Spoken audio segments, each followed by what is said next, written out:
This is For the Love of Learning, Voices of the Alternative Education Movement. Be inspired by the voices of visionaries, changemakers, and ordinary, extraordinary people who do what they do all for the love of learning.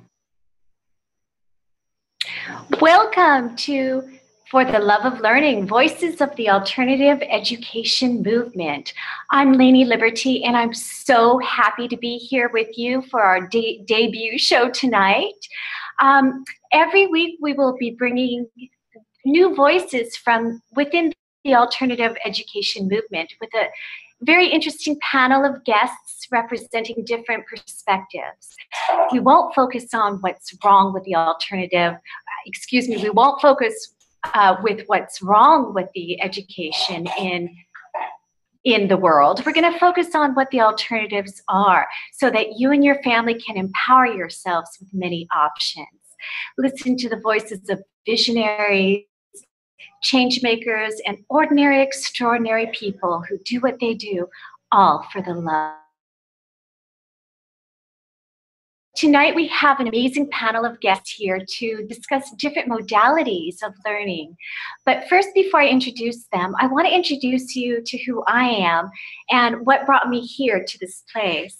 As I said, my name is Lainey Liberty, and I'm a mother, and I'm educating my son through travel.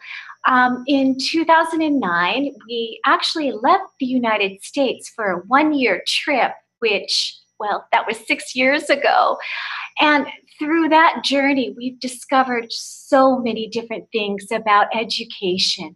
First thing we discovered was we learn naturally through the world. And this is a process that we're wired to do. And once I discovered that learning happens naturally, the entire world opened up to us. My son was 10 when we left. He's now 16. And I would say he's had an incredible education. So that's a little bit of our background. I have since become an advocate for world schooling. I identify with being a radical unschooler. And one of the projects that I'm working on with my son is a project called Project World School. And that's where we bring a group of teens to have an immersive learning experience in the world. And we actually create a temporary learning community. So we're dabbling in all these different modalities. And through our journey, I've connected with so many amazing people. And the one thing that I've discovered is there's as many styles of education as there are people in the world. And so that really opens up my heart to learning about so many different types of education.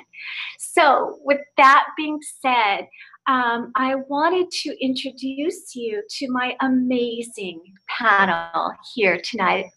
The first person that I'd like to introduce is Deb Martins. And Deb is working on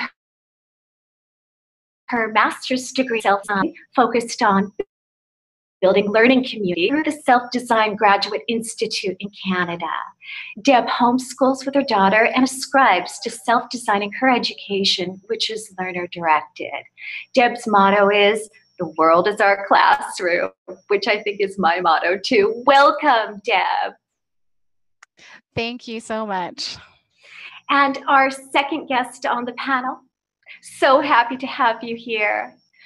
Our second guest on the panel is Bruce Smith. Bruce is a former public school teacher who has worked at Sudbury schools in 4 states over the past 17 years. In 2005, he created an organization known as Friends of Sudbury Schooling to enhance awareness and support for this uniquely democratic model of self-directed learning. Today, you will find Bruce at the Alpine Valley School in Colorado. So welcome, Bruce. Hi, Lainey. Thanks for having me. Oh, I'm so happy you're here too. And finally, I'd like to introduce you to Susie McGuire. Susie founded and built an international management consultancy that worked with some of the world's most amazing corporations around the globe before exhausting herself and giving it all up to raise a child she was told she would never have. As ardent unschoolers, Susie and William have wandered the world together and have enjoyed the wonders of nearly 50 countries and have been blessed to experience the most incredible things.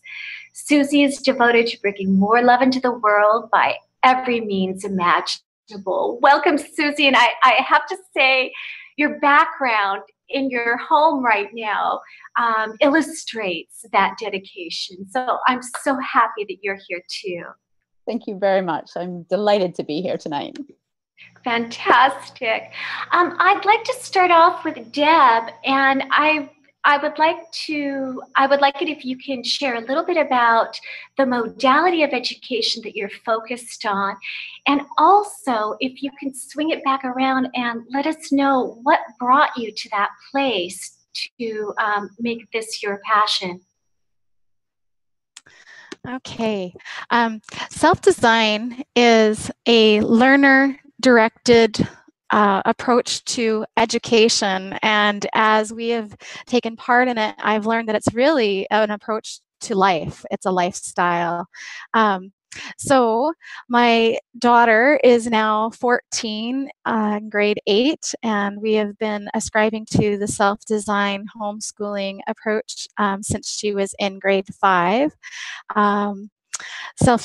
Self-design focuses a lot about being present and choosing your passions, learning deeply and widely according to what you're passionate about. It's very, very focused on finding enriching mentors and being very open to that. Those mentors may be younger than you, maybe older than you, the same age. It just depends on what the interests are and what the expertises are. And it's not really about expertise, but just finding somebody who's involved in what you want to do. So to backtrack a little bit, my daughter actually was in a private traditional school from grades K to 4. And we found that Rebecca was in the traditional model was kind of like a square peg putting her into a round hole. We don't focus on labels by any means. However, in our journey, we discovered that she does have a challenge with dyslexia. And as some people can imagine, that sometimes in a traditional model of schooling, and specifically in Canada, I can only speak to that, it was not a learning challenge that could be overly supported even in a private school setting.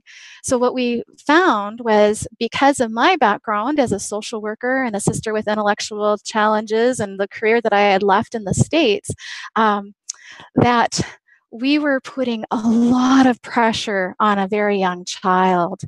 And it was incredibly heartbreaking for me as a mom to witness what she was going through, all of the tears, the frustration, knowing that she is an incredibly intelligent, bright, articulate, even from a young age, young girl, and yet we were just coming against barriers one after another.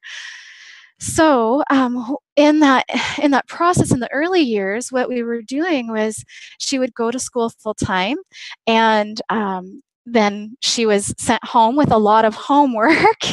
And we were also doing tutoring on top of that for math and for reading specifically. And it just became too cumbersome. And at one point, I remember in her grade 4 year, I just thought, when will I ever have my child be a child? And I just felt like we were losing her. She came home and had stated that she just was she didn't like school anymore. And I that was a huge awakening moment for me as a mom. I thought, oh my goodness, we can't lose this child. She's too young. There's too many years ahead of us. So she basically came up with the idea on her own to try homeschooling. Now, I have to admit that I brought school home for the first 5 weeks. And that was not a very positive experience for us. Although that was all I really knew as far as my frame of reference. Just at that time, as the two of us were kind of crying a lot and experiencing a lot of frustration, I had heard of a parent learning circle through our homeschool network that I had signed up in, and it was a self-design parent learning circle, and I saw a brief description about it and went to an open house, and the rest is history. In that parent learning circle, we were assigned, or we chose a mentor, a learning consultant out of BC, and that is where self-design is originated. I can share more about that later on. We met as parents for a year and a half and had allocated time with our learning consultant and learned so much about self-designing and the whole idea of learner-centered education and following your passions. And so I feel very fortunate that after only 5 weeks of having school at home, I entered into this amazing community, first through a parent circle. Then our children were also part of one-to-one time with the learning consultant. Those times of mentorship were just absolutely beautiful and just very, very impacting in our lives. And now we are just self-designing. We're a family who self-designs, and we don't really segment education separately from the rest of our lives, because our whole life is educational and education is life, and that's a bit about our journey thus far. Amazing. Thank you, Deb. It sounds to me so much like unschooling, and maybe we'll talk a little bit about that a little bit later on, but I resonate with absolutely everything that you said. Your journey is, it took you right to where you needed to be, and I'm so grateful that you found a solution that works. You've been self-designing for 5 years now? Yes, we're completing our 5th year now. Mm-hmm. Okay, wonderful. Thank you for sharing that. I'd like to ask the same question to Bruce. Maybe you could share a little bit about the modality of education that I know you're working within, mm-hmm. and what brought you to this place? Well, I think I'll start with the second half of the question, what brought me here? Because as it said in my bio, and as you said at the beginning of the show, I started out my career in a regular conventional public high school as a high school history teacher in the mid-90s. But pretty early on, I figured out that the issues I had with that environment weren't simply due to my being a new teacher. And after 3 years of being full-time in the classroom, I got out. And I got out not knowing about Sudbury schooling or alternative schooling at all. I got out because, simply put, the stress was driving me into the ground. And specifically the stress of manipulating or coercing or enticing or otherwise trying to get adolescents to do things whose relevance I was increasingly unable to justify or understand. Or, as I've sometimes explained, I encourage my students to ask why, and my asking why led to my leaving the profession.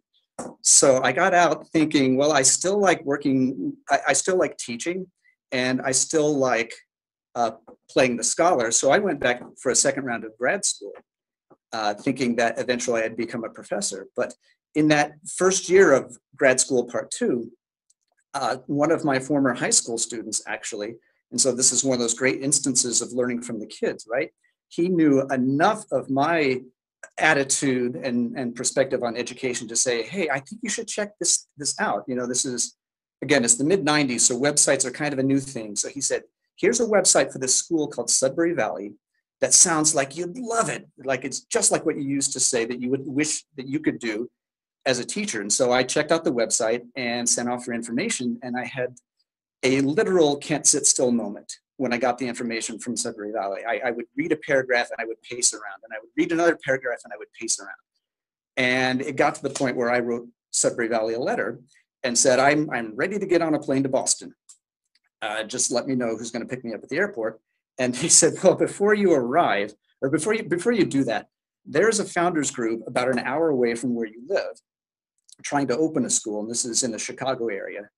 You might want to check them out first. And so I did. And I'm very proud to say that I am a I finished grad school the first time, but for my second master's program, I am a grad school dropout because I decided that I would rather stuff envelopes and do promotional events and whatever it took, absolutely whatever it took to promote something that I deeply believed in, than be in the ivory tower all day. So I've often described Sudbury schooling as everything that I liked about teaching with none of the nonsense.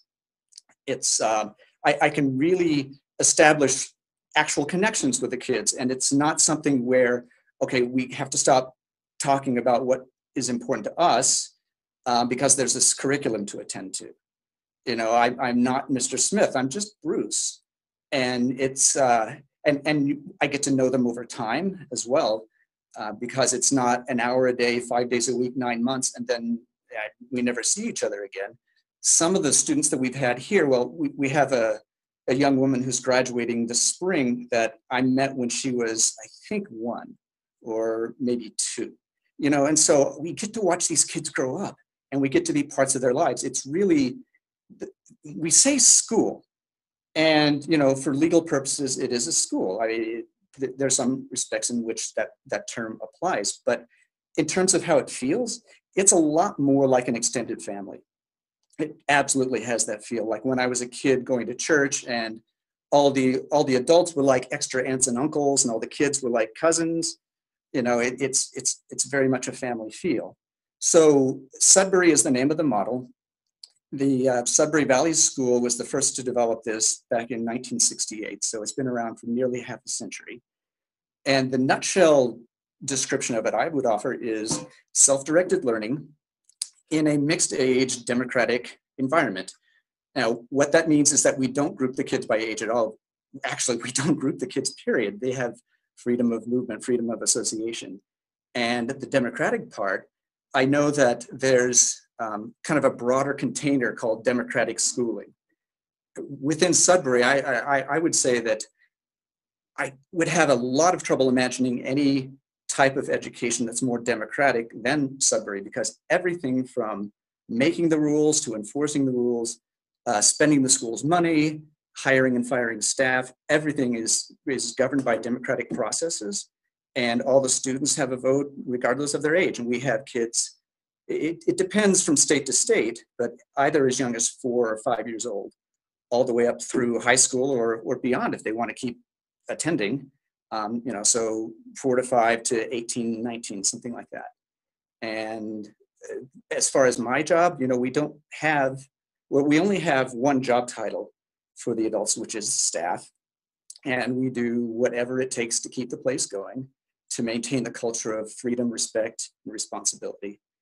And we also have no tenure. We only have 1-year contracts. So every spring, I'm up for re-election. And every spring, I can lose my job if a majority of the people don't think that I should come back. And I'll tell you, it's really gratifying to be in a place where I know that I not only do I add value, but that value is recognized. And I have the discretion to be who I am and to exercise my own judgment about what needs to be done. But, so the work of the school is performed not only by the staff, but also by the students to the extent that they're interested in doing that. Chairing committees, for instance, taking on what we call clerkships, like school meeting chair, school meeting secretary. So essentially what we try, how we view Sudbury schools is something like a scaled down version of the larger world, so that they have a place where they are uniquely able to be a full-fledged member of the community, in a place where oftentimes they will have family members, but it's a different dynamic than a family. So they can try out being making all the decisions, having all the responsibilities that they will as an adult. They get to practice that throughout their childhood. So it's not suddenly sprung on them at age 18, like, okay, now you're free. Never mind that you've never known freedom. Good luck. You know, they get to live freedom and responsibility as they're growing up and see that freedom and responsibility go hand in hand, that you can't have that freedom unless you're willing to be responsible. So I guess that's the best overview I can give, and I look forward to more questions and clarifications. Wonderful. Is the Sudbury model based off of the Summerhill model? Is there a connection there? There's something of a philosophical connection. I know that Summerhill was one of the inspirations and or sources for the people who founded Sudbury Valley School. So it's not coincidental that you would see a connection between the two, for sure. And my understanding of a democratic or a free school is there's no compulsory classes at all. There's, right. And when you say self-directed, what does that look like? Well, basically, it just looks like people living their lives. You know, what do you guys do? What do we all do when we get up in the morning and we decide, where do I have to be? What do I want to do? What do I want to do with my life? So essentially, that's what we tell the kids as young as 4 and 5. It's your life. What do you want to do? Actually, we don't even tell them that. We just kind of turn them loose. And they have this rich, mixed age community where they get to live. So, you know, all the things that people do for fun, hobbies, passions, whatever. It's just about finding your passions and finding a way to make them happen. I'm asking this really as somebody who somebody who's asked this constantly in my life, because we are unschoolers. It's the same idea. Mm-hmm. And so these are the kinds of questions that come to me all the time. But being in an actual institutional environment, I know that's such an awful word. The word has such negative connotations, doesn't it? Institutional. It really does. But being in that sort of environment, I'm so happy to hear that you approach it from the interest-driven perspective, and that to me is incredible. So thank you for answering that question.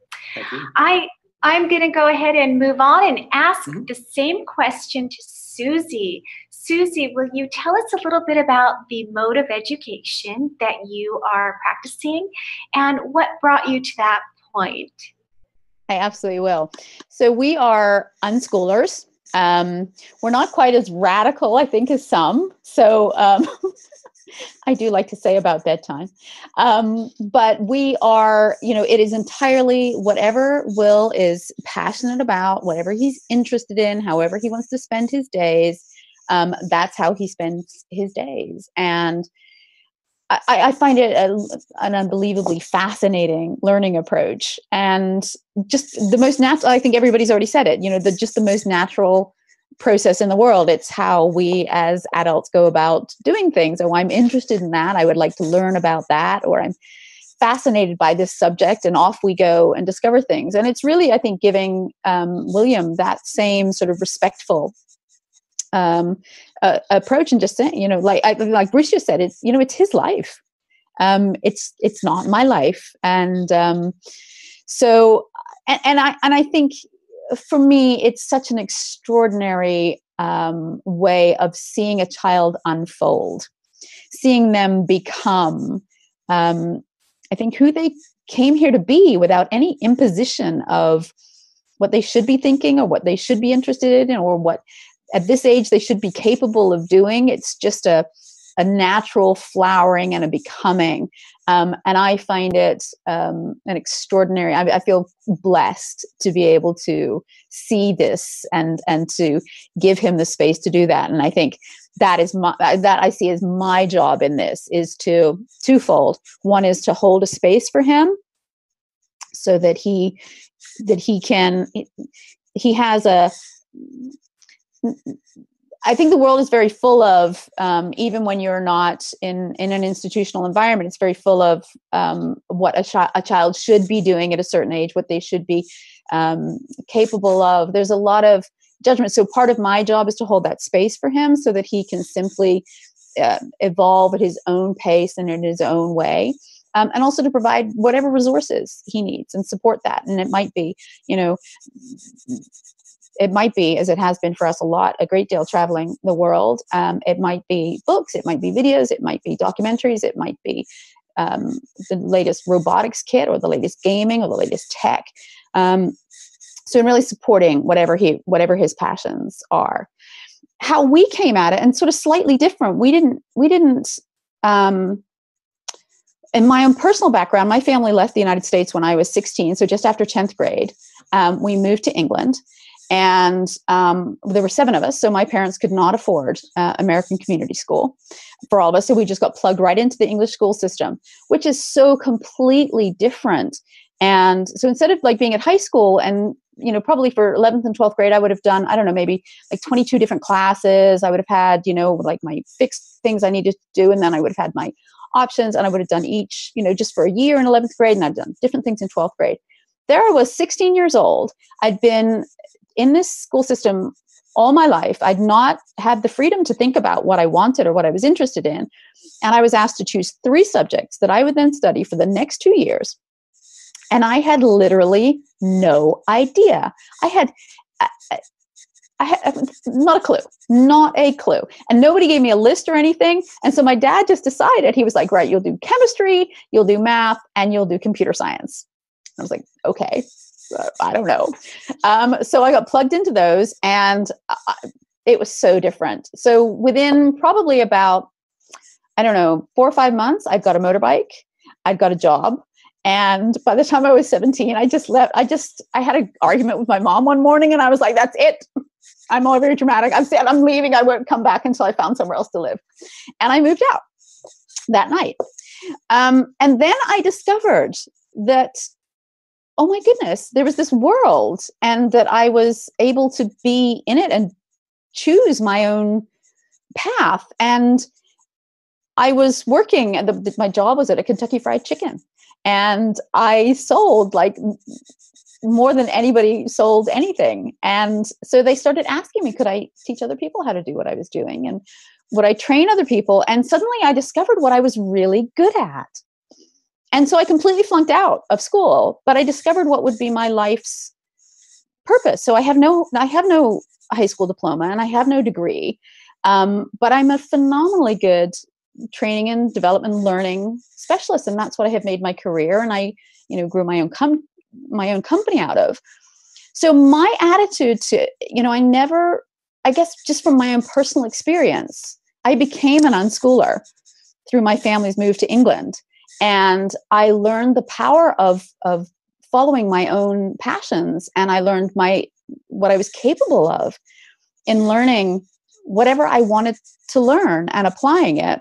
And so when it came to, having my son, I knew that I would never going to put him into a school environment that I had been in, because I only really became myself after I was out of it, accidentally. So we were always going to do something different. I hadn't really heard of unschooling, or, a bit like you, Lainey, we sort of discovered the term and was like, oh, that's what we're doing.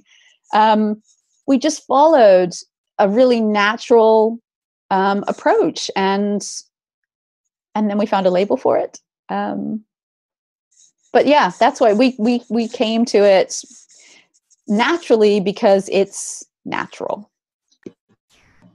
Wonderful. Yeah, you and I had conversations about this before, and our stories are so parallel. It's incredible. That's one of the reasons why I'm so thrilled that you're here during our debut show. What I want to ask you, though, is ask the whole panel this: what role does passion? You think you're going to need to repeat that, Lainey, because you completely broke up. The parallels between all our stories and perspectives is cool. Yeah, it really is. Lainey, we didn't hear. I can't hear you. What was your question? I'm sorry. For people that don't know, I'm actually in Ecuador, so the internet connection is not always very stable. So my question was, what role does passion play in learning in your life and in William's life? It's the engine. It is the engine of everything. And I see it play out so many times with when he loves something. I mean, he will set an alarm clock for like 4 o'clock in the morning to get up and spend a few hours doing what he loves doing before we have to go out for the day. He will immerse himself in, and again, we've seen it in subject matter after subject matter. So at one point it was cold-blooded creatures. Then it was deadly creatures and all things that could kill you all over the world. Of course, there were dinosaurs, history.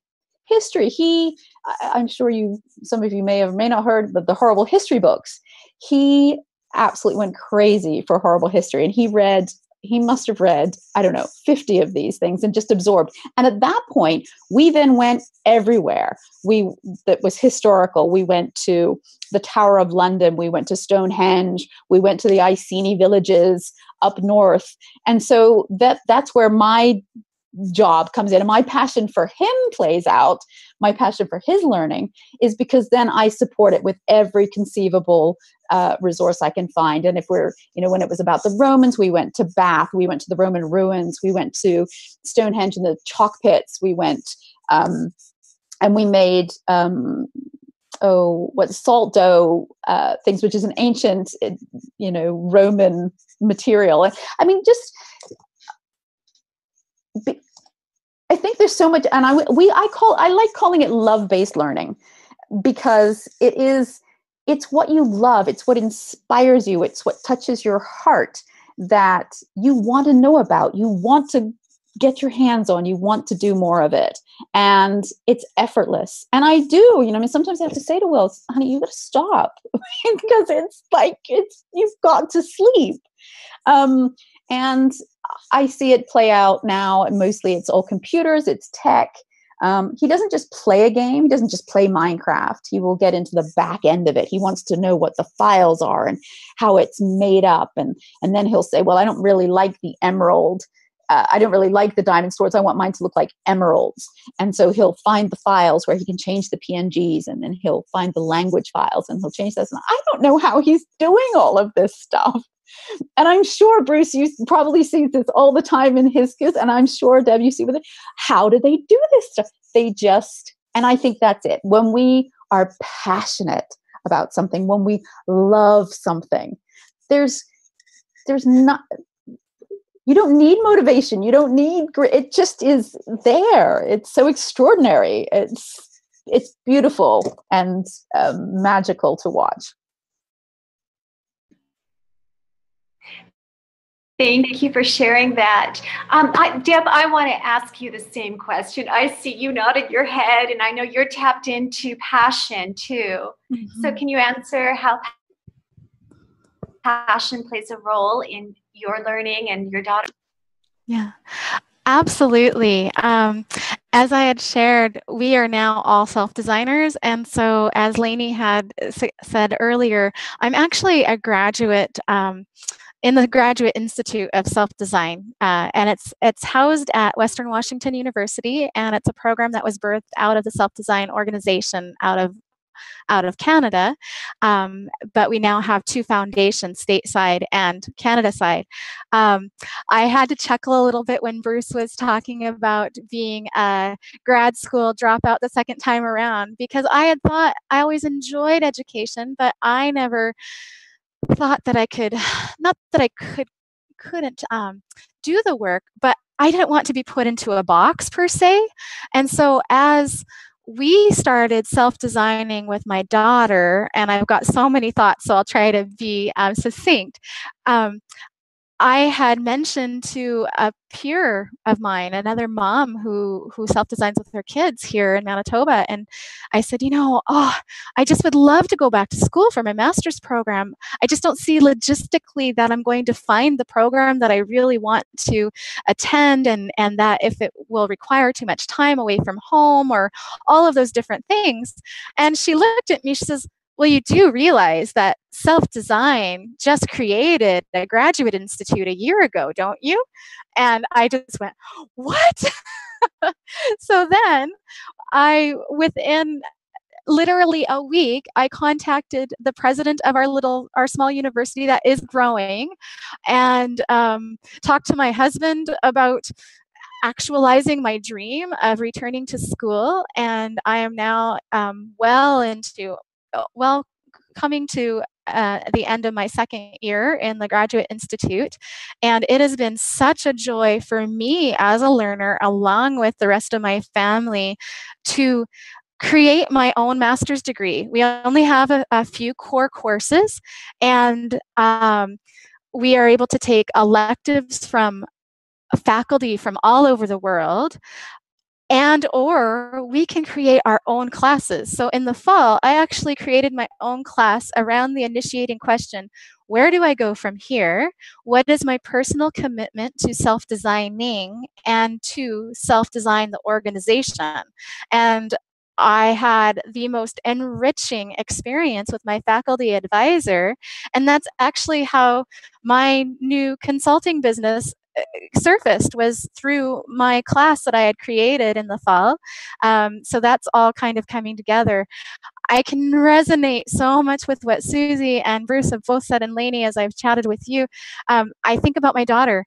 She has been the catalyst to us becoming doulas. We started taking doula training in the fall.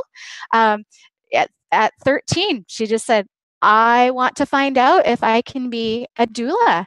And I said, oh, okay. And much like what Susie explained about her journey with her son, I said, all right, well, I've learned in my life that the only thing I can be told if I ask is no. And maybe I said, we don't know what the rules are as far as being certified and all of that. So it took our local organization a little bit of time to get back to me. And she says, I'm sorry it took so long. It was a few days lapse time. And she says, I contacted Donut International and found out that yes, indeed, your daughter can certainly certify as a doula. And she says, I think it's fabulous that you want to do this as a mother-daughter team. However, she could do it independently if that's what she so desires. But again, because we're so passionate about learning, and I want to be the support to her, and it's something that resonates with me, and I love learning all sorts of new things. The two of us are now well into our certification process of being doulas. So that's just a very recent example of her interest-led, passion-driven, love-based. I love what you said, Susie, love-based learning. That's part of our newest adventure. And we are also world travelers. We served in Kolkata last year for 5 weeks, and we're actually headed to Belize for a couple of weeks in March. So we are becoming world schoolers too, based in Canada.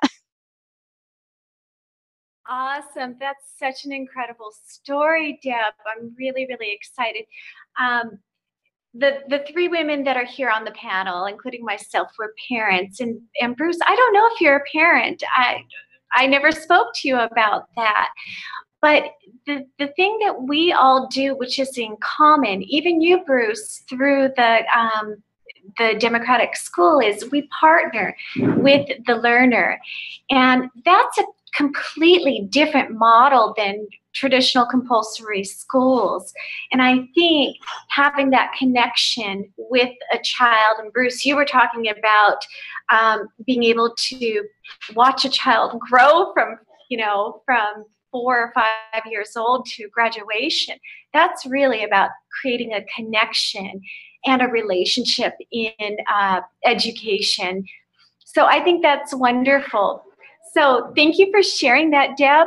And I do actually want to jump over to Bruce. And if you could talk a little bit about the role that passion plays in the education process. Absolutely.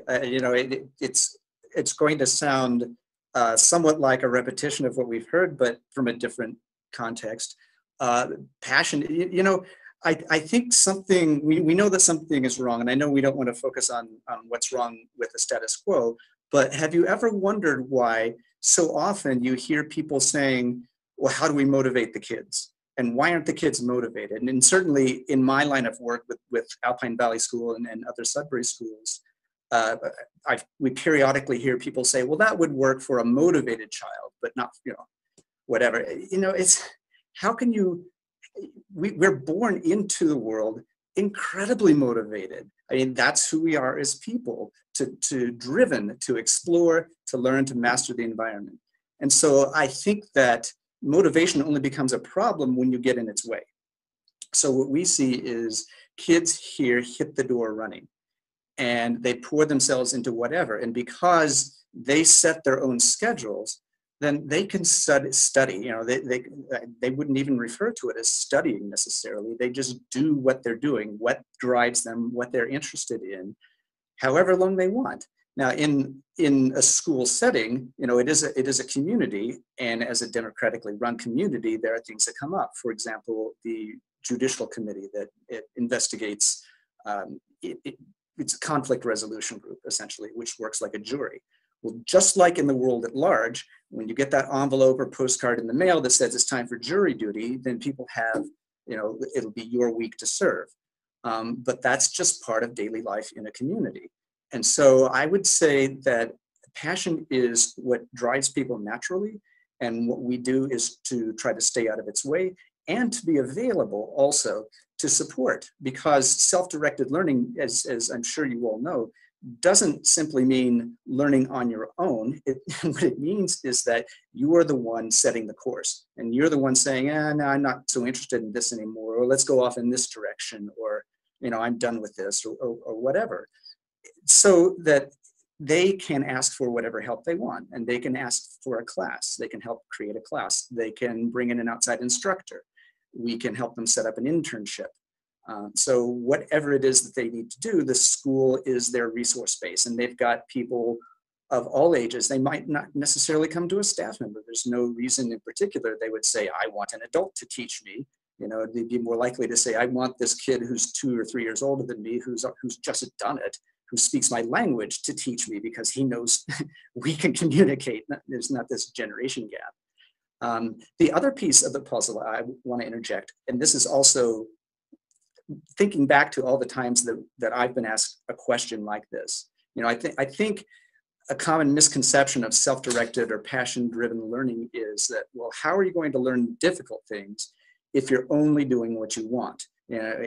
Aren't you just letting them off the hook? Well, first of all, there's the incredible responsibility and burden of figuring out, what am I interested in?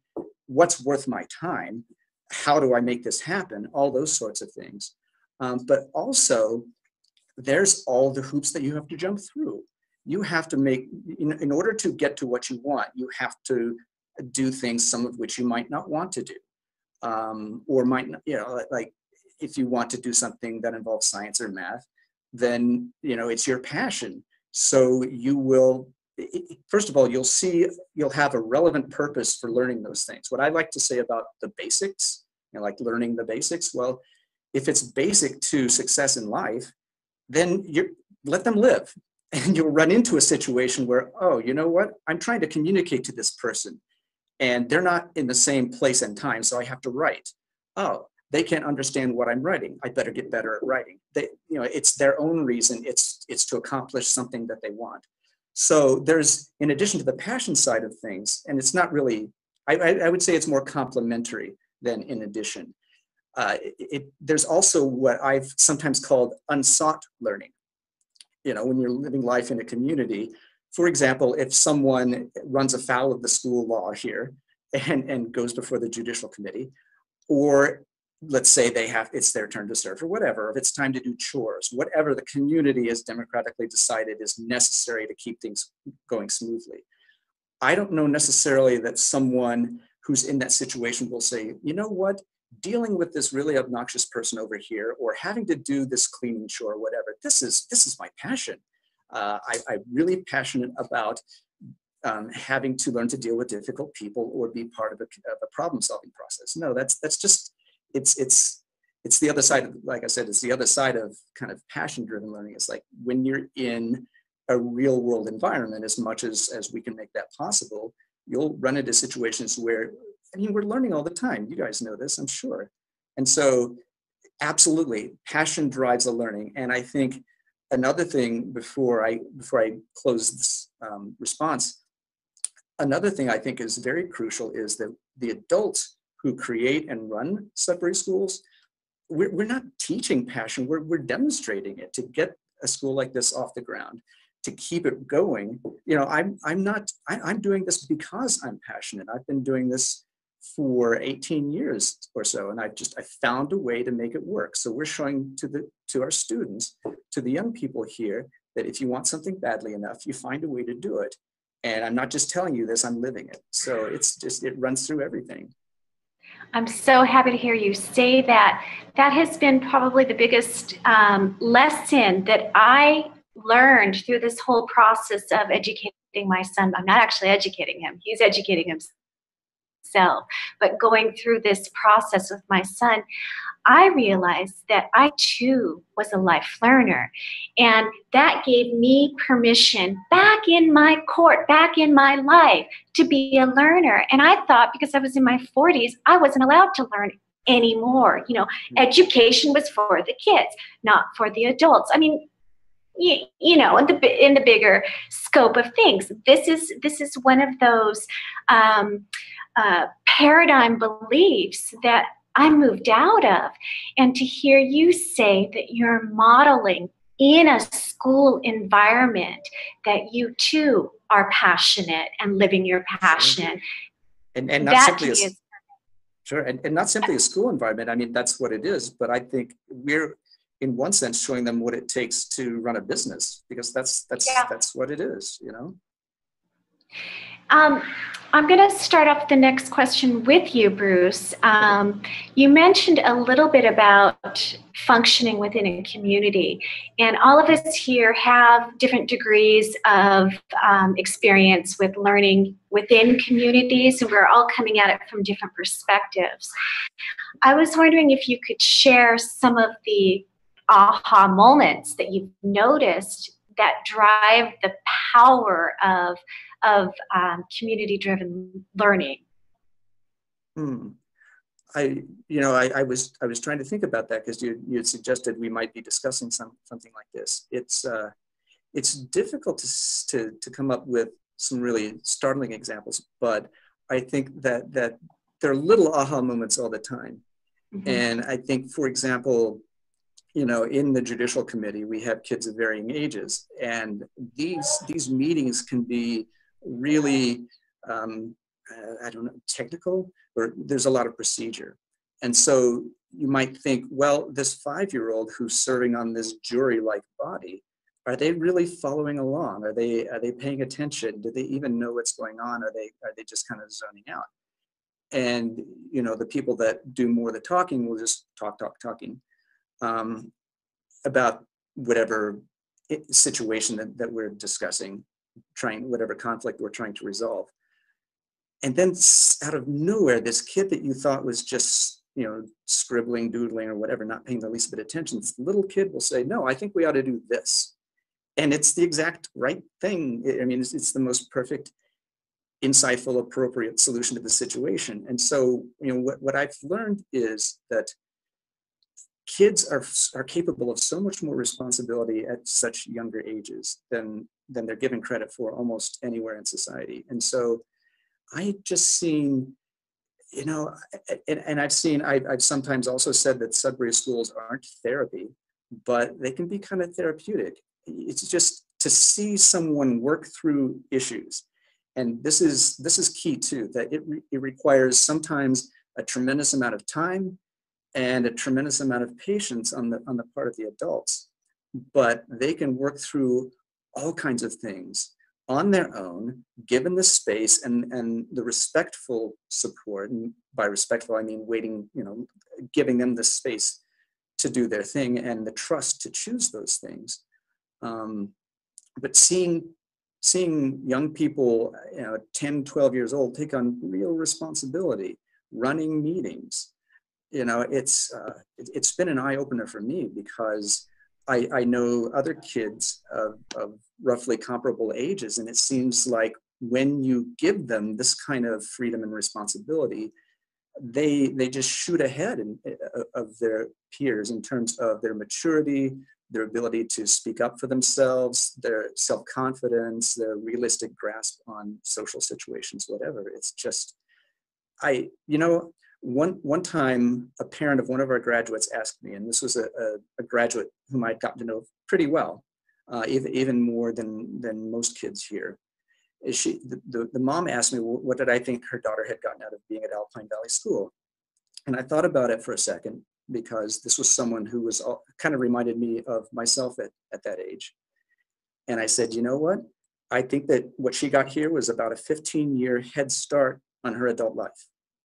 This young woman was in her early 20s, aware of herself and her life and what she wanted to do and how to get things done, to a degree that I wasn't at until my mid-30s at least. And so, she had that many more years where she knew who she was, she knew what she wanted to pursue, and she's just figuring out how to make it happen. And I don't know how much greater a gift we can give than extra years on someone's life, and the ability so that they don't have to spend decades trying to get back in touch with who they were. They don't have to lose who they were.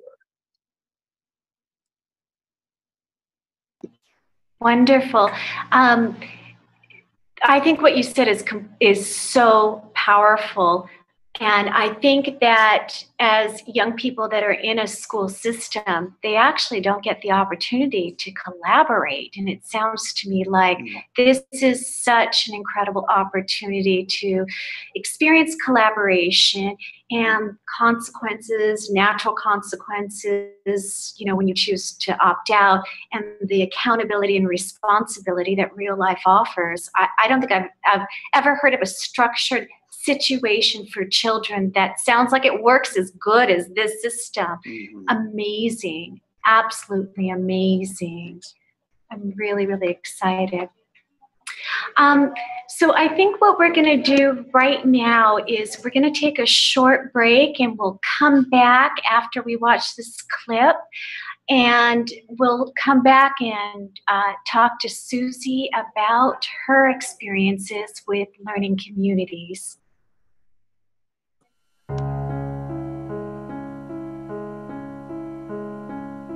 School was intended on this continent to be, as it had been in northern Germany, a fifth column into the burgeoning libertarian condition where disenfranchised and oppressed groups were clamoring for some kind of seat at the bargaining table.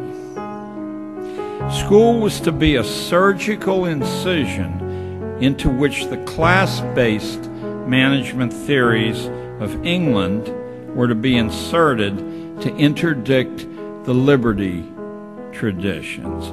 England's multi-layered social class is simply a modern-day representation of Julius Caesar's advice that when you're overwhelmed by the enemy, you divide them and conquer them that way by setting them against each other.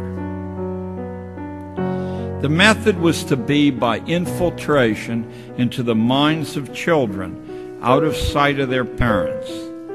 The well-read here won't be shocked. Theorists from Plato to Rousseau to Frederick of Prussia knew and taught explicitly that if children could be kept childish beyond its term in nature, if they could be cloistered in a society of children without any real responsibility except obedience, if their inner lives could be attenuated by removing the insights of history, literature, philosophy, economics, religion, if the imminence of death and the certainty of pain and loss can be removed from daily consciousness, if the profound reflections on one's own death could be replaced with the trivializing emotions of greed, envy, jealousy, and fear, young people would grow older, but they would never grow up, and a great enduring problem of supervision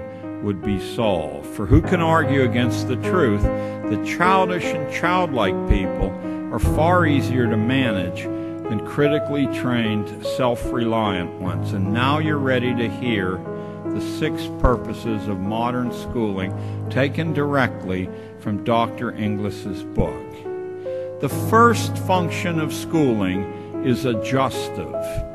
Schools are to establish fixed habits of reaction to authority. That's fixed habits of reaction. Notice that this precludes critical judgment completely. Notice, too, that requiring obedience to stupid orders is a much better test of function 1 than following sensible orders ever could be. You don't know whether people are reflexively obedient unless they'll march right off the cliff. Second is the diagnostic function. School is to determine each student's proper social role, logging the evidence mathematically and anecdotally on cumulative records. You probably thought that the kid or parents or neighbors or the region, circumstances. No, school is to determine your proper social role, and they're to fix you in that role mathematically on their cumulative records. Next comes the sorting function.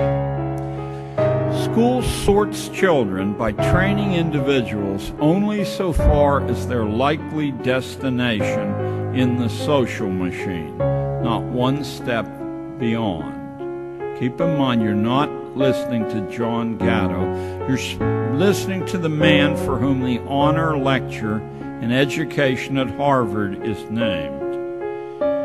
The fourth function is conformity. As much as possible, kids are to be made alike.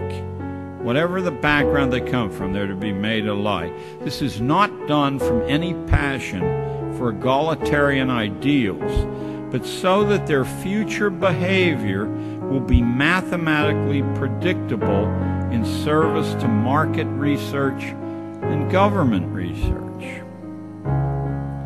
Next comes the hygienic function. This one's my favorite. This has nothing to do with individual health, but it has a lot to do with the health of the race, at least as Inglis or Darwin or his first cousin Galton saw it. Hygiene is a polite way of saying that school is expected to accelerate natural selection by tagging the unfit so clearly. That's what all those little humiliations from first grade on, that's what all the posted list of ranked grades are about, so clearly that the unfit will drop from the reproduction sweepstakes, either in despair or because their likely mates will have accepted the school's judgment of them as terminally inferior. And last comes a fancy Latin word, the propaedeutic function. That's a fancy word meaning that a small fraction of lucky kids will quietly be taught how to take over management of this continuing project. Guardians of a population deliberately dumbed down and rendered childlike in order that government and economic life can be managed with a minimum of hassle. It's that low-down, nitty-gritty, common purpose. Not Marx's grand warfare between classes and greedy captains of industry. It's simply so that management will have a minimum of hassles.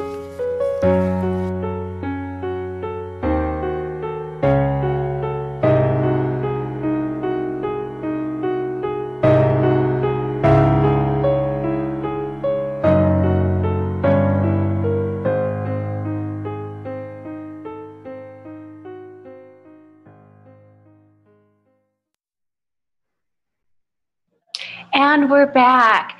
I know I said in the beginning of the intro to the show that we were not going to focus on what's wrong with the system, but I think sometimes it's important to know what brought us all to the point where we are in our journeys through alternative education.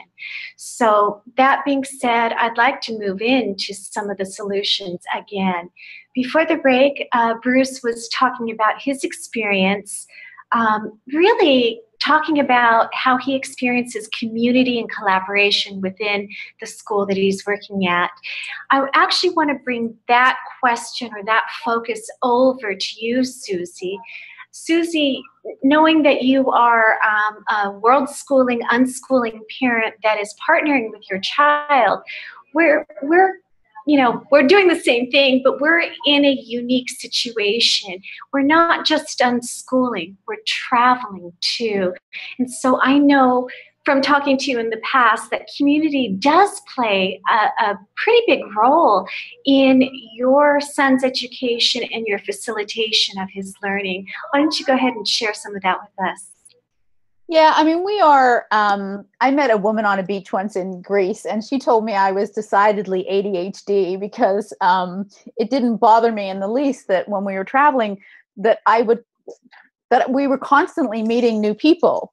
So we're very relaxed in the sense that wherever we are, we meet people, we talk to people, we engage with people, we engage with the communities that we find ourselves in. And, and I'm, maybe even more relaxed than sometimes on reflection. I think I ought to have been. Like we were traveling, we were in Greece, we were there for the Olympics. Will was only 1 year old. We were, in fact, on about a 6-month trip around Europe, 23 countries, in a tent.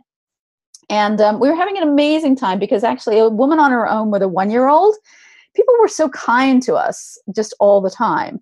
And we met a guy whose wife was taking part in the Olympics. She was competing for Hungary, and he had their little boy. And so we hung out with them every day at the beach until she had finished with her competition. And then we all hung out together. And then one night they offered to babysit Will while I went to the stadium to watch some athletics. So there we are. We were in Greece. I've left my 1 year old with these people that I have only just met like a week. But you intuitively know, you know that these people are absolutely fine. So we very happily, when Will was younger, we would just meet people all the time. As he was older, we sort of went a little slower. And so when we were in Canada, we were there for 6 months. And he joined the Beavers, and we had neighbors that he got on with, and he played, outside with the kids. So we got a little more involved, and we had some friends that we knew there too. We've been in England now for plotted up in this apartment, hence all the collection of hearts, for nearly 4 years, which is this is the longest that Will has ever lived anywhere. But somehow it feels really, so we travel from here, but we always come back. One of the things that we've done since we've been here is, particularly where Will had his passion for Minecraft, is I created a club for him. And so I guess it's been going for maybe 2.5 years now, maybe a little longer than that. And he and his buddies they just loved Minecraft. So I was like, and they're all home educated. So we set up a club. And have you heard of Sugata Mitra and the hole in the wall? Computers in the wall, right? So one of the things that he has discovered from that hole in the wall experiment, and sort of moving forward from that, all the things that he's done since, is that children learn phenomenally well self-directed. But when you put children together, and Bruce will know this, when you put children together, they feed off of each other and they learn from each other to such an extent that it's an exponential in terms of what they're able to achieve. They share with each other, and it's once again just this amazing process. So we set up this club. It was for 3 hours initially, and then they were having such a good time. We just couldn't tear them. Their parents would arrive and they were like, "No, I don't want to." So then we made it 6 hours, right? And anyone can drop your kids off from 10 in the morning and pick them up at 4 o'clock, and sometimes still at 8 o'clock in the evening. We were still people would just end up staying at our house for pizza because the kids were having just this amazing time. And we're really blessed where we are living here. You know, Will goes to a youth club every Friday. They put on in combination with the YMCA, they put on loads of different programs. They have, I mean, he goes to some workshops at Westminster Abbey. I mean, Westminster Abbey, right? He's going next month to a program at Westminster Abbey, which is all about dead scientists and the ones who are buried there. I mean, how cool is that? And in the summer, he did a series of workshops at the British Film Institute. And again, they're just, you know, just drop and leave. And he met a great bunch of kids, and they had a great amount, you know, just great time. So we do things all the time where there are regular groups, and more for him, because he's getting, you know, he's nearly 12. He wants to have that independence, and I'm delighted for him to have it. So we're looking for more and more things where I can take him and he can go off and have that sense of community and his friends.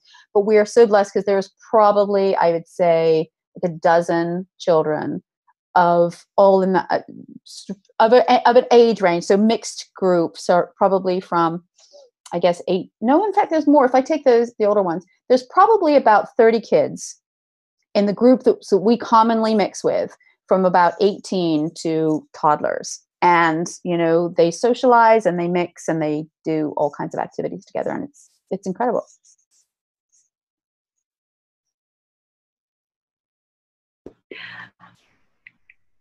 Deb. Oh, I'm sorry. Susie, I love what you said about you put a group of kids together and they build upon what's happening, build upon one another.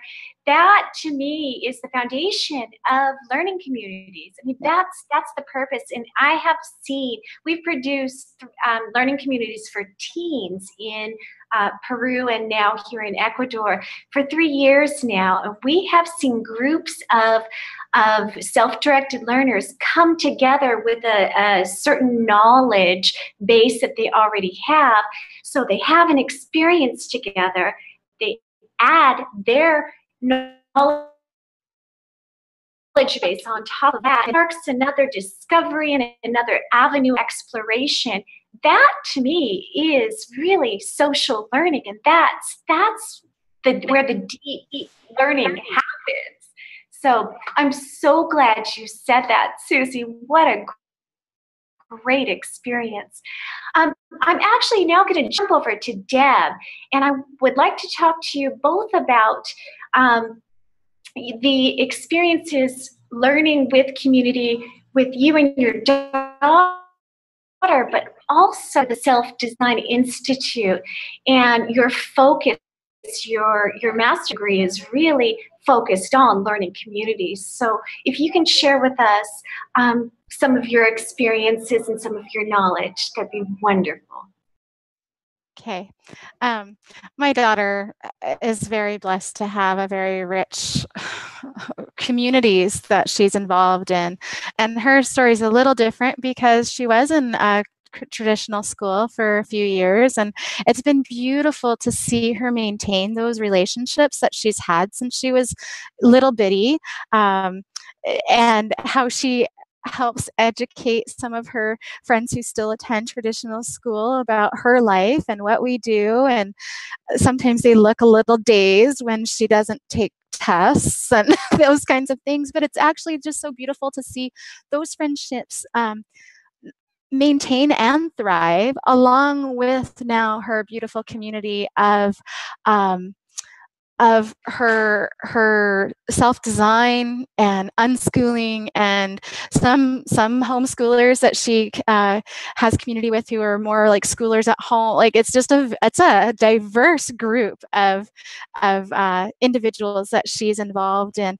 The beautiful thing that I have appreciated about my daughter from a young age, and especially now as we live as self-designers and just whole life learners is another term that I use quite often, is that Rebecca is not a respecter of age. She never has been. So from a young age, she had said that her best friend was an adult of such and such age, and she still lives that way very richly in intergenerational friendships and community.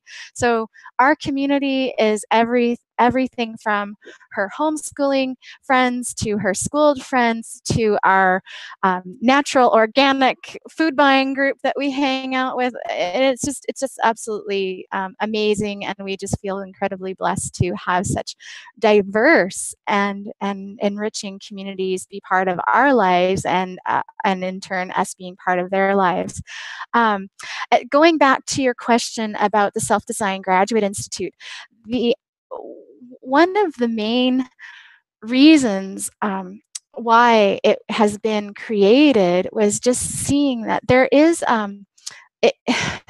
without going into too much explanation, self-design was birthed out of a program called the Wonder Tree Learning Center, and that again was out of BC. And short story, as far as my knowledge of it, is that Brent Cameron, who is the founder of Wonder Tree, his daughter had gone off to school and didn't like it for whatever her reasons were. And so then they created this amazing learning environment that was a learning type center of learner-directed, passion-driven, love-based learning. Out of that came the Self-Design organization. There is an online high school. Actually, there's two forms of that online high school, one directly based in BC and another program that is a global program that my daughter will be joining when she's in grade 10. To then spring forward, the board and the organization and the core people who have been part of self-design for so many years realized that there is this community of adult learners who want to learn in the same modality. And how did they support that? And there's a long story to how this university came to be, but that's kind of the abbreviated version. So now I'm part of this beautiful growing graduate institute. And my stream, now we're still quite small, so my stream that I'm concentrating in is building learning communities.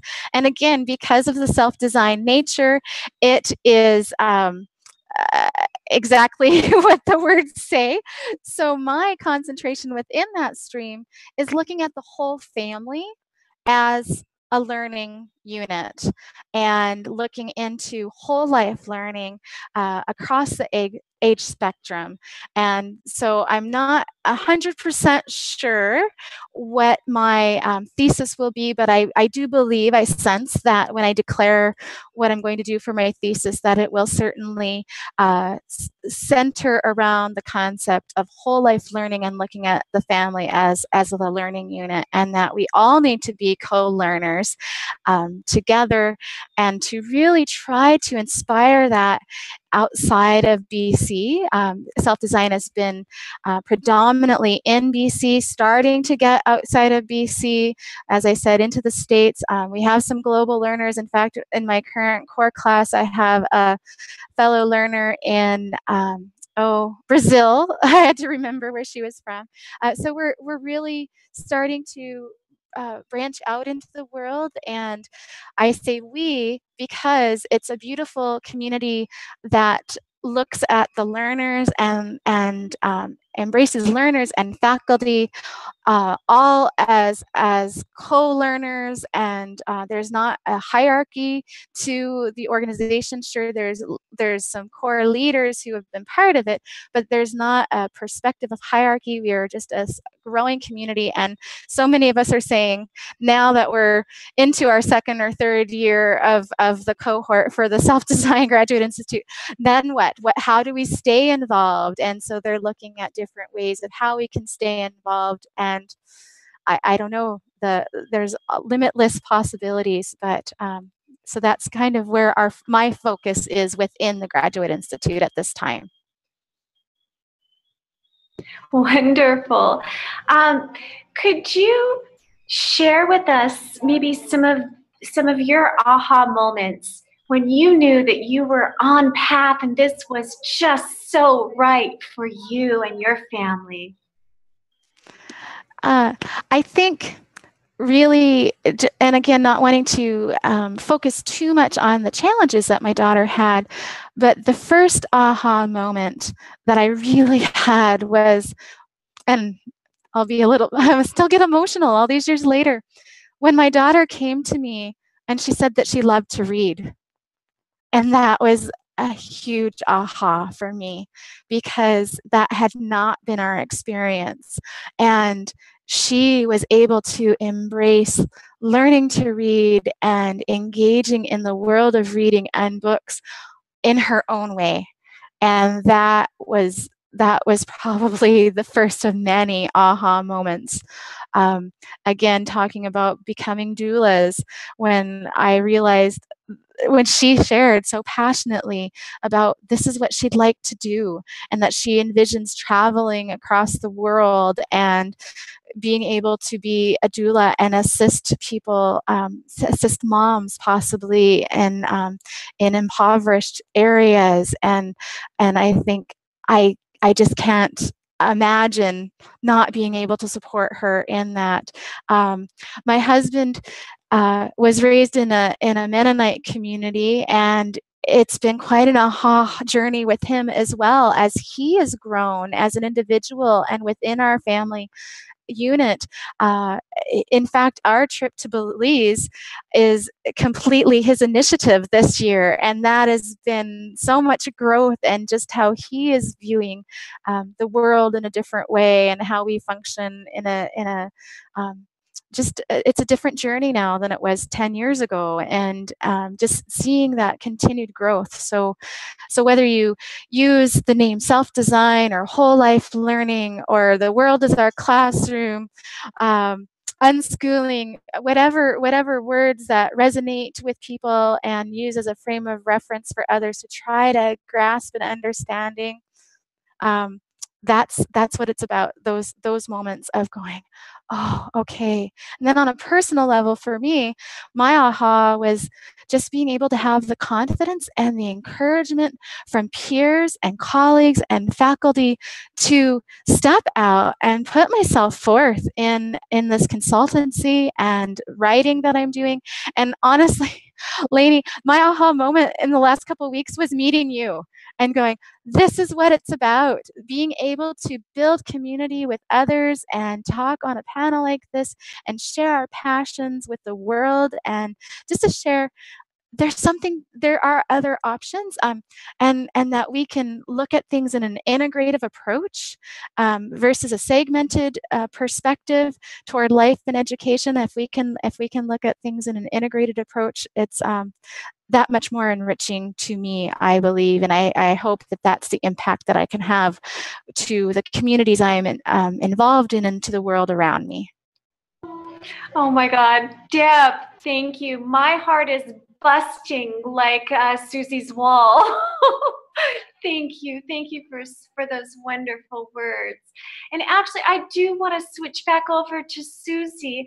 I was wondering if you could share with us some of your world schooling aha moments as well. Our world schooling aha moments. So many. I mean, we have been blessed to travel in the most extraordinary ways.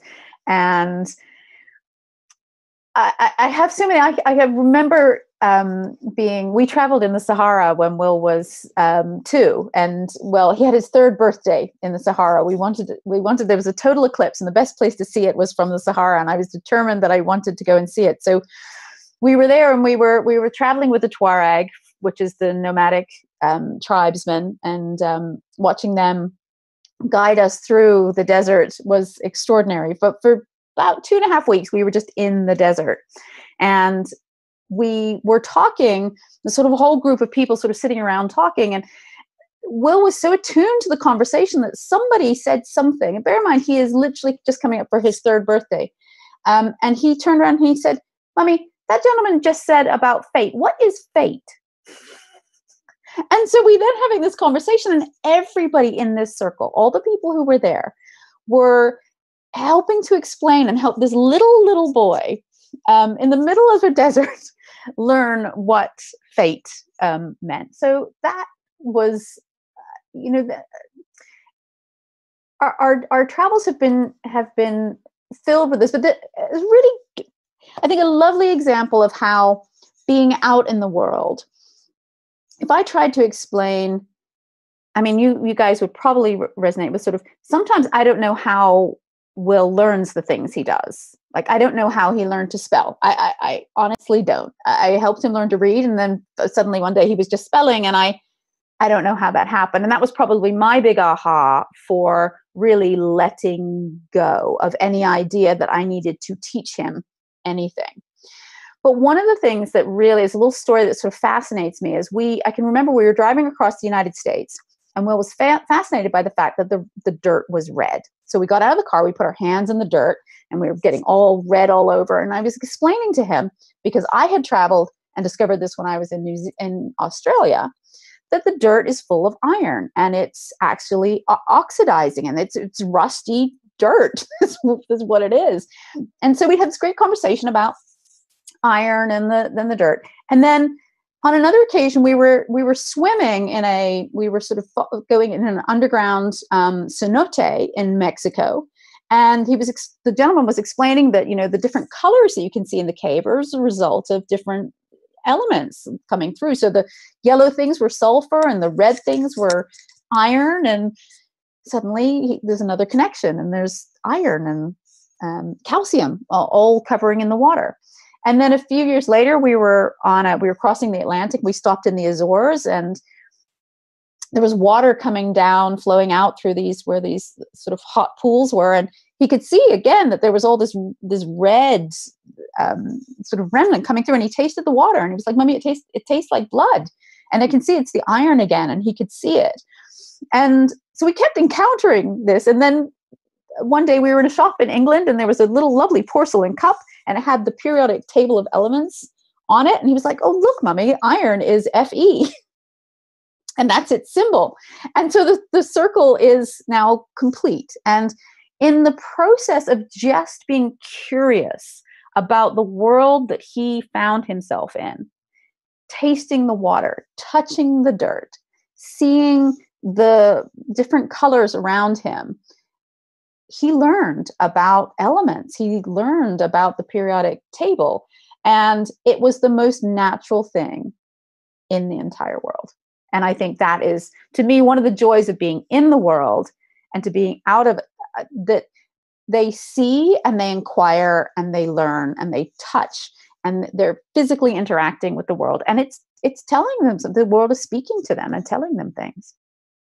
Yeah, I love that story. That is such a great story.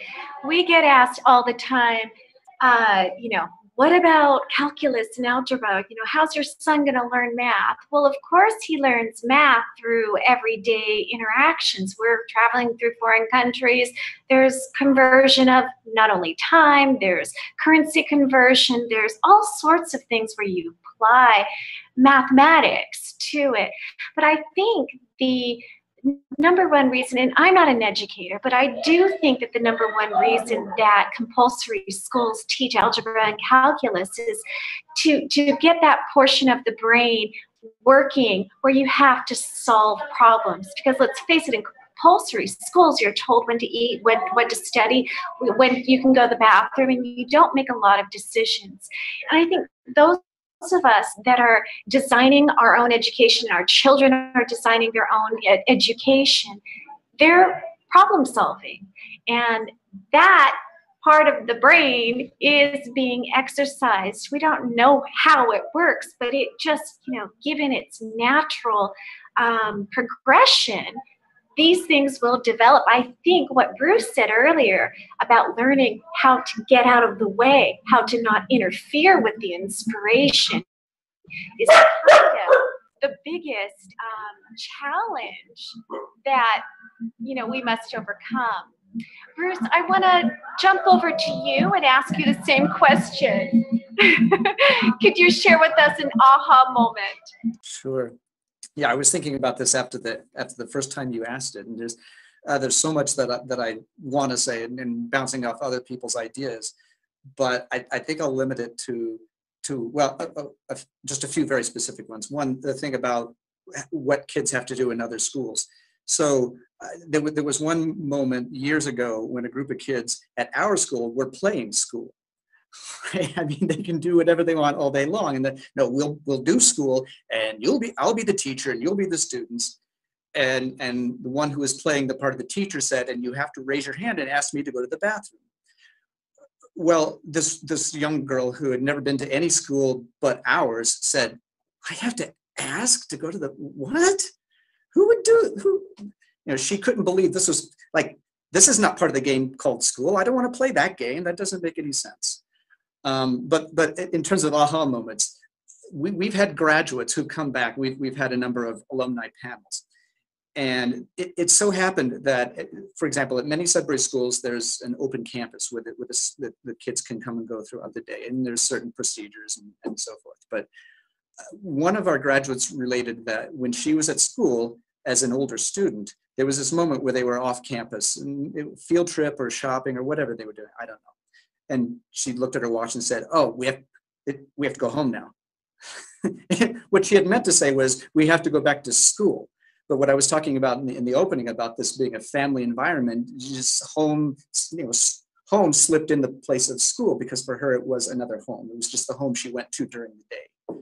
So that was kind of an aha moment in terms of the young people really feeling comfortable and really feeling that this is their place. And actually sometimes, the fact that they feel maybe a little too much at home, we have to say, no, you need to you can't leave that sitting out over here. Or no, you have to clean that up before you move on to something else, because they just feel that comfortable. But in terms of a personal aha moment and community, there was a point a few years ago when I was moving from one state to another, and I was leaving Sudbury School that I'd been at for several years at that point. And I was very honored to be given this going away party. And the only reason I bring that up is that so many people told me in so many different ways, what a difference I had made. And I don't mean to toot my own horn, but like I say, the point is simply that I just go about my day here, and I don't necessarily think of doing anything extraordinary. I don't think on a day-to-day basis, oh, this interaction I'm having with this person is going to be life-changing. No, it's just, I'm me, you're you, we're part of this community. And it's really striking to me that when you do forge these close connections over years, whether it's staff and students or with the parents, all parts of the school community, you realize that you can influence each other in these really deep, life-changing and lasting ways. And in a sense that while you're actually living it, you're not even aware that you're doing. You're not necessarily thinking, I am making this incredible opportunity available for these people. You're just doing what you do because you're who you are, and you have your passions and your interests, and you're having fun with people, and you're being curious, and you're supporting your friends, because that's what friends do. And all of a sudden something comes along and hits you over the head and says, the way that you've been doing these very mundane, ordinary things has made all the difference for people. And for you too. And it's such, I think far too few people appreciate the depths of experience that you can have, and the depths of relationships, and how broad your world can be when you simply relate to each other as genuine, authentic human beings, respectful of other genuine, authentic human beings. There's such power that we can tap into that we so seldom do. And it's just ordinary stuff that makes all the difference in the world. Oh, thank you. I don't even know how to respond to that. That's amazing. Yeah. Well, let me ask you this. In the unschooling world, there's something that we address. We call it deschooling. And this is something that we talk about among the parents that are moving into a self-designed, self-education, passion-led education movement.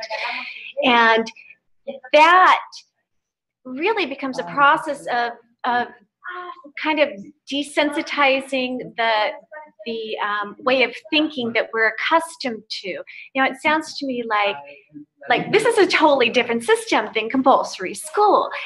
What would you say to parents who are considering bringing their children to this type of school in terms of managing their expectations and deschooling their thoughts and ideas surrounding the education system?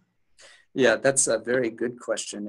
And we actually, I don't know how often Sudbury people use the word deschooling, but we see it here.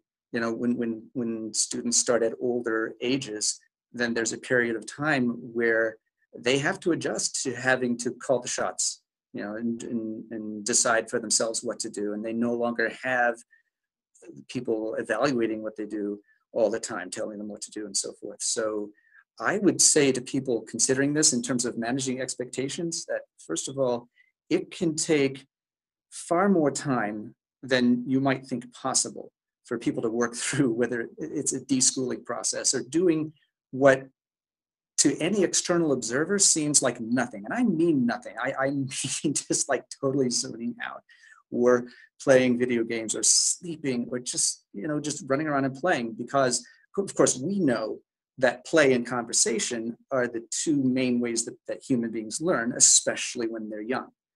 But from a more conventional point of view, from a parental point of view, it's very difficult not to get nervous when you see what looks like nothing for days and weeks and months and years. So it can take a tremendous amount of time. I like to think of it in terms of a metaphor of plants or agriculture, in the sense that, you know, when a seed is planted, you don't necessarily see anything for a long time. You're like, well, it's just dirt. There's nothing but dirt, and I don't see anything growing, and I've messed up, and it's never going to be a plant. And then all of a sudden it grows. And, you know, it was, of course, it wasn't the case that nothing was happening. Lots was happening, but it was all happening where you couldn't see it. And until boom, then you do. And so I think the parents at Sudbury schools, and probably you guys as well, and unschoolers and anybody that's in touch with how this works, will see that it really is a series of aha moments punctuated by long stretches of what the heck is going on, you know? And so the more you can be patient with that process, the better. And the more that you can let them have their own timetable and their own agenda. You know, one of the things I like best about Sudbury schooling is that, to me, this is as close to agenda-free schooling as you could possibly get. You know, we don't have this set of assumptions or values that here we want every student to adopt, other than basic respect and responsibility, you know. And essentially our agenda is you figure out who you are, what you want to make happen, and then figure out how to do that. And so to return to the agricultural or botanical analogy, a friend of mine named James Marcus Bach came here. He wrote the book Secrets of a Buccaneer Scholar. He did a presentation at Alpine Valley School in which he said that being a parent is sort of like having this plant that's coming up out of the ground, but you don't know what kind of plant it is. You know, and you may think, I really want a watermelon. I really think this needs to be a watermelon. I'm going to do everything I can to make sure that it grows up to be a good watermelon, and it's a zucchini instead, or corn, or whatever. I mean, the point is that, to the extent possible, have incredible amounts of patience for how long it takes for growth to happen, and as much as possible to understand that this kid's job, or these kids' jobs, is to figure out who they are and what they're going to make of their lives starting right now. And I know that you had asked earlier if I was a parent, and I'm not. So it's really, it always feels awkward for me to give advice to parents. Like, what can I say? I just borrow other people's kids during the day, and then I go home, right? And I connect with my sister's kids as often and as deeply as I can. But I think that the more, you know, fortunately, there are other wiser, more articulate people who have spoken on this. And I can't remember who it was, maybe Piaget, who said that the more that we do for kids, the more we take away their chances to learn how to do it for themselves. And of course, it's an endlessly puzzling balancing act, because when they're very, very young, they're totally dependent on their parents. And the goal is to help them to a place where they're totally independent.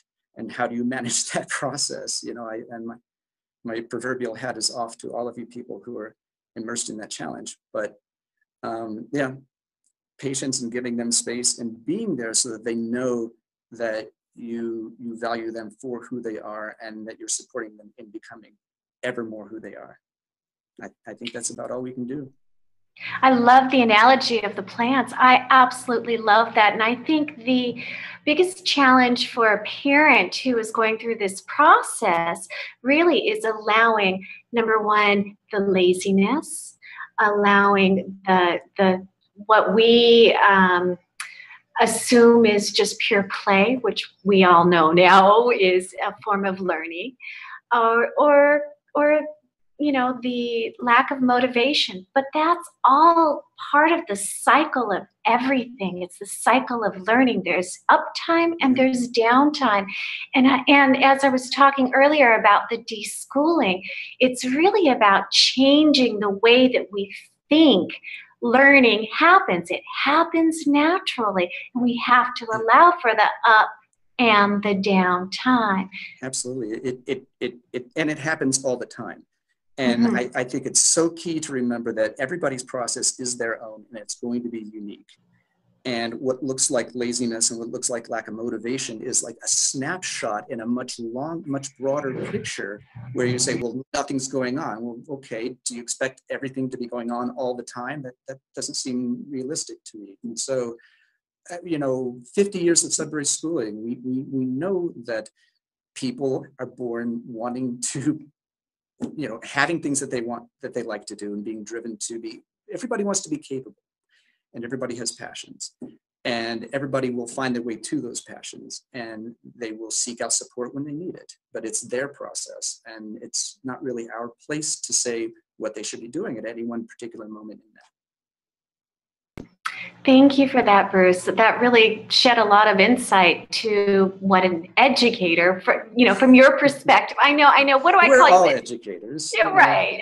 And we're all being educated at the same time too. But that really shed some light because you're sitting among a panel of moms too. So, you know, this is a really good balance. And actually, I do want to jump over to Deb. I want to ask you. You've told us about the aha moments that you've seen in your daughter. What were some of the changes that you had to process in your own thinking as you partnered and facilitated your daughter during this process? That was, well, I've had some very gracious friends who have said and encouraged me that I've actually went through a very quick learning curve. I don't know if it felt that quick sometimes.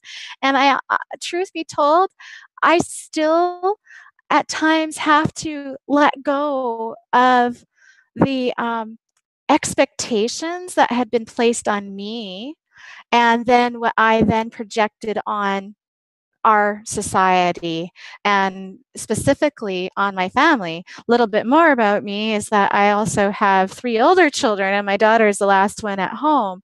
And none of the older children were homeschooled, and it was so I've gone through a varied experience with parenting and education and life approach and everything.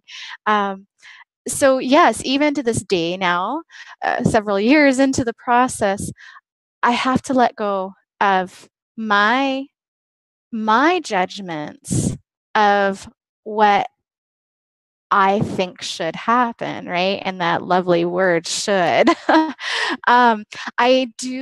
I have to say I am very fortunate and blessed to live in a province that doesn't have a lot of regulations on me as a homeschooler. So that's been a huge benefit.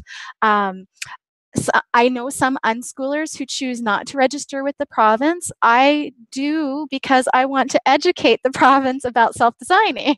And so when I create my my homeschooling report twice a year. We actually create a beautiful color newsletter with pictures, and we follow, Self-Design has a mandala of different learning elements, and so we follow that, and I write a narrative, and now Rebecca's starting to take part in that more too. So it's, and that process in itself has probably helped me, in conjunction with some beautiful community members who were ahead of me in their journey of self-designing or unschooling, is just being able to create that newsletter twice a year. And as we have said, sometimes we're just like, okay, this feels maybe like it's a dormant season, and allowing that space, not only for my daughter, but for myself, has been a huge learning now that I'm in my early 40s and going through this process of a master's degree in self-design, and allowing space for me to say, I just don't know. And I need time. I use the word percolate quite a bit. I need time to percolate. Or my daughter needs that time. But to be able to then go back, and we have a concept called observations for learning. And that's what we use in the self-design community for any learner. We use it with our young ones and with us as adults. We create observations for learning, and it's documenting those aha moments of learning, looking back at these newsletters going, wow, look at how rich our lives are and how diverse our experience has been in the last 6 months. Some people look at me and go, you're insane making this newsletter when you only have to write like 2 sentences to the government. But it's such a beautiful journey for us as a family to document what we've been doing, as well as a mode of educating others, educating our provincial government about self-designing and about alternative forms of education as a whole, about whole life learning, all of those things. So I'm still a work in progress, as I guess all of us are. Every now and then get those panicked moments of, are we doing the right thing? And then as soon as, well, almost as soon now as those panicked moments enter, I then just breathe out, and we're back in the presence and realize, now this is what it's about. The gift of presence is huge, and there is much learning going on. And I learn as much or more from my daughter and her friends and mentors than I probably impart. I just love that we're a holistic learning community and unit. Wow. I love your answer. Amazing. I would actually love to see your newsletter report card. I think that is what a commitment to the journey that you're taking together. I'm just so tickled. I think that's amazing. Thank you.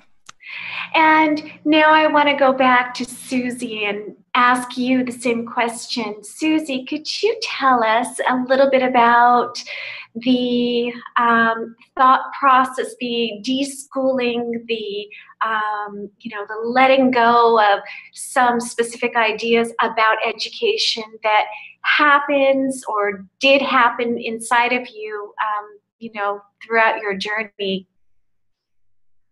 I think I came to this fairly well, with my head pretty well wrapped around how this is going to work. I mean, even when the way I ran my company, we didn't have start and finish times. We didn't have any limit on vacation time. We didn't have any limit on sick time.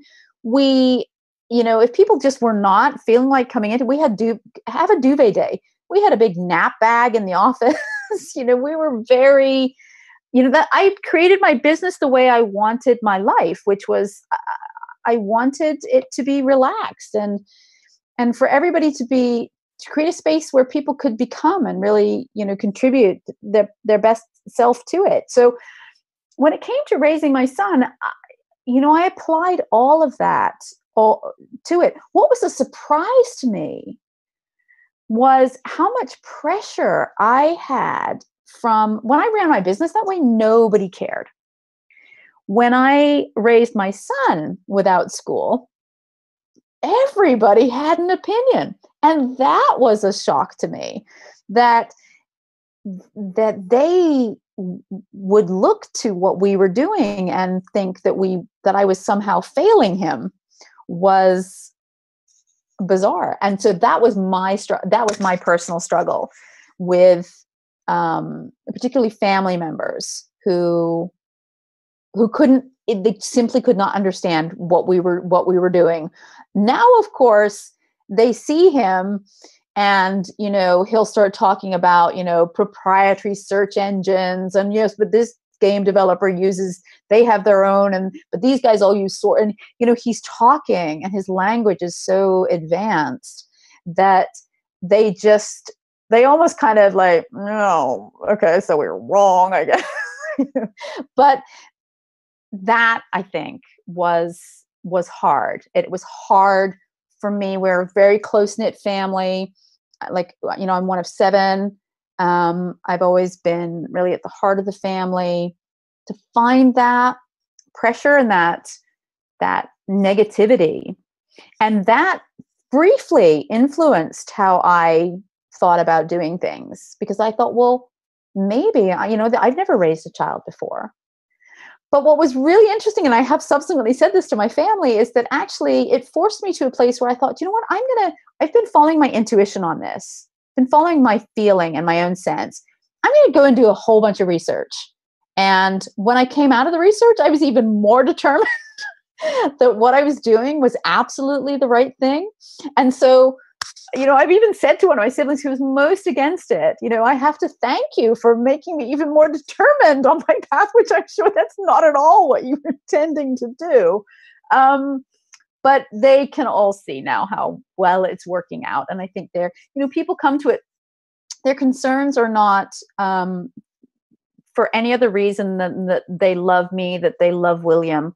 And it's so well-intentioned. And Ivan Illich wrote, his book about deschooling society, and, society, we are doing this in the context of a society that is so thoroughly schooled. I mean, when people say to me, well, what about if he doesn't, what will you do about exams, and what will you do about college, and what will you do about, I'm like, well, if he decides that he wants to go to college, he will do what he needs to do, because that's just how he does stuff. He decides he wants to do something, and then he figures it out. And I think, Bruce talked earlier about, problem solving, and, them, they have responsibility. Will knows that his life is his responsibility. I didn't find that out until I was like 18, and I went home to see my dad, and I had flunked out of everything. And of course, I'd left home, and I went home to see him, and I was really expecting him to be super mad at me. And I was all ready for this argument that was going to happen. And he just leaned back in his chair, and he was just kind of, so what are you going to do now?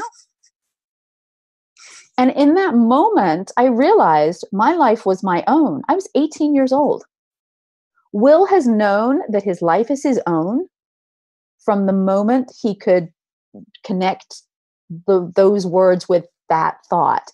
And I think, listening to Deb talk about her daughter knowing enough of herself to want to be a doula and to explore that and to have a vision for her life at 13, or Bruce, talking about these kids who we're giving them like 15 years on their life, because they arrive. Well, they never leave the space of knowing who they are. They are just constantly growing into who they are. And I think, I love the botanical references. And I do think, they arrive as these seeds who they know who they're going to be. They know who they're going to become. And our job is to stay out and to watch with adoring eyes as whatever comes out of that seed begins to emerge, and to support it in every way that we possibly can. And when I worked for Facebook briefly, did a project for them. And when we traveled out to Facebook, we were living in New Mexico at the time. And I love this story because Will was 6 years old. He traveled to the airport. He had his swimming goggles on. He had on all his rings. He had this dress jewelry, these, fabulous sapphires and diamonds and things. He had his Spider-Man suit. he had hair like down to wherever. And he had these bright green Crocs. And as he ran through the airport with these, right, not oblivious to the world around him. And it so happened that Facebook at the time was just about the same age as my son. And they were really looking at their culture and how they were evolving. And I said, you have the same responsibility to Facebook as I have to my son, which is to protect it from the world around it, who will want to tell it that it needs to start becoming very proper and grown up and the rest of it. So I come back again to that sort of holding space for people to become who they want to be in that whatever crazy, quirky, swimming goggled way that they are going to become themselves. I love that story. Oh my gosh, I can totally picture your son doing that too. So great. Well, thank you, Susie. And we're coming to the end of the hour, the end of our second hour. This has gone so incredibly fast. I'm going to ask everybody to just give a brief, statement as to what you'd like the world to know about you, where you'll be next, and give us your social media links. And I just want our whole audience to know I met every single person on this panel through social media. So it's incredible. It's an incredible way to connect and to create community. So why don't we start with you, Susie? Give us your stuff. Well, where we are right now, I think we intend to remain in the UK for the foreseeable. I am beginning to develop workshops to help people live love-based lives. Whatever. And wanting to do more talking about love-based learning and how important that is to creating a love-based life. Because I think if you never stop knowing, if you never stop living your life around what you love, it's just a natural progression throughout. And I think I would love to see the world, I'd love to live in a love-based world where all decisions that we make, all the decisions that anybody made were, from the heart. And when did we last let our hearts decide? That's what I would like to see. So yes, there's a link in my little bio to aloveduplife.com, and we'll see where that goes. We're just at the beginning. I'm just at the beginning of that journey. Well, I feel the love here. Amazing. And Bruce, why don't you let us know what's in your future, and if there's anything that you'd like to share with the audience about what they should know about your model of education, and then your links as well. Sure. Well, I think that for people who want to know more about Sudbury schooling, they can go to my school's website, alpinevalley.school.com. The original Sudbury School, Sudbury Valley School, its website has a tremendous amount of resources, video, print, books, you name it. Including studies of alumni, so you can see what people who have gone on from this type of school, what they've gone on to do throughout their lives.